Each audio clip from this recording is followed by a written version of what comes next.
Here's something that'll blow your mind. Financial stress can actually lower your IQ by 13 points, which is about the same cognitive impact as losing an entire night's sleep. And that's just the beginning of how money problems mess with our heads.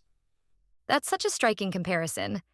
I never realized financial stress could have such a measurable impact on our cognitive function. Well, what's really fascinating is how this creates this vicious cycle.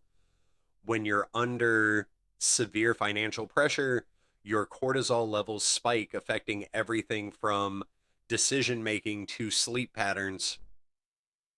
And get this, studies show that people experiencing financial stress are 3 times more likely to have anxiety attacks. Hmm, that makes me wonder about the workplace impact. I mean, if someone's struggling with both money and mental health, how does that affect their job performance?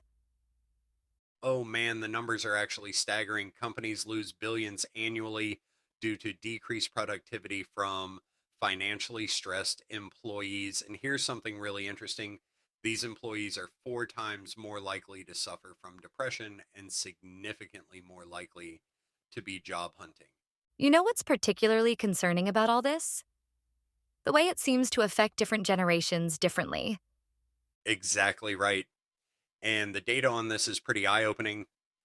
Millennials and Gen Z are experiencing unprecedented levels of financial anxiety, largely due to student debt and housing costs.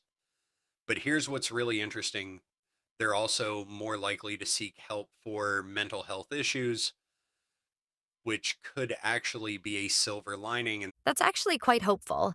At least there's less stigma about seeking help among younger generations. speaking of seeking help, there's this fascinating new field called financial therapy that's showing incredible promise. They're seeing like a 60% reduction in financial anxiety when they combine traditional financial planning with mental health treatment. Well, that makes so much sense. Treating both aspects simultaneously rather than as separate issues. And you know what's really cool? Some companies are starting to catch on. They're implementing these innovative programs like emergency savings accounts with employer matching, similar to 401ks. Some are even offering earned wage access to help employees avoid predatory payday loans. Those sound like practical solutions, but what about people who don't have access to those kinds of workplace benefits?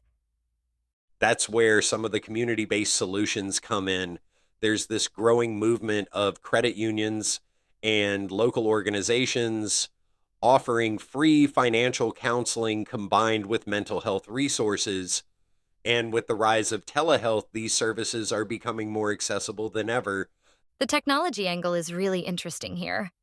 Are there any innovative digital solutions helping people manage both aspects? Oh, yeah, this is where things get really exciting. There are now apps that use AI to track both spending patterns and mood, helping people understand the connection between their financial decisions and emotional state. Some can even predict potential financial stressors before they become critical. That's fascinating how technology can help break these cycles before they start. And what's particularly encouraging is how this understanding is influencing policy changes. Some countries are now requiring financial institutions to have specific mental health policies in place.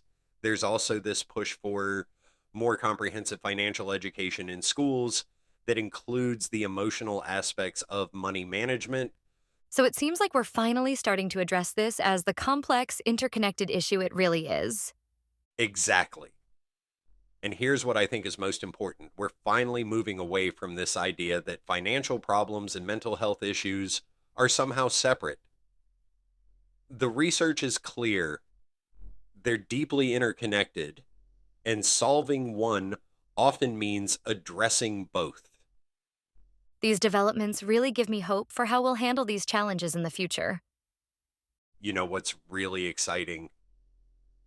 We're starting to see real results from this integrated approach. When people receive support for both their financial and mental well being, they're not just better with money, they're sleeping better, their relationships improve, and they're more productive at work. It's like this positive domino effect that ripples through every aspect of their lives.